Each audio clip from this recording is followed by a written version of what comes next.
spaghetti rito. Yan. Konting spaghetti.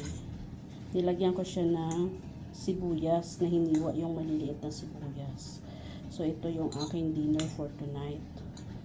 Ayan. May sibuyas siya. Tapos, lalagyan ko siya ng flex in oil tuna.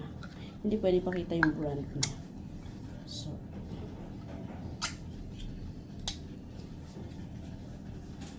So, ayan. Ilalagay natin yung flex in oil na tuna.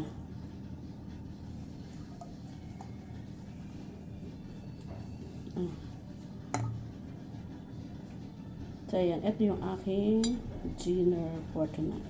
Ilalagyan ko siya ng kalamansi para maiba naman yung aking dinner. Ay, diba? Tingnan nyo guys. Kahit ako sa inyo. Ayan. Spaghetti noodles saka tuna para sa aking dinner for tonight. Ayan. Kain tayo guys.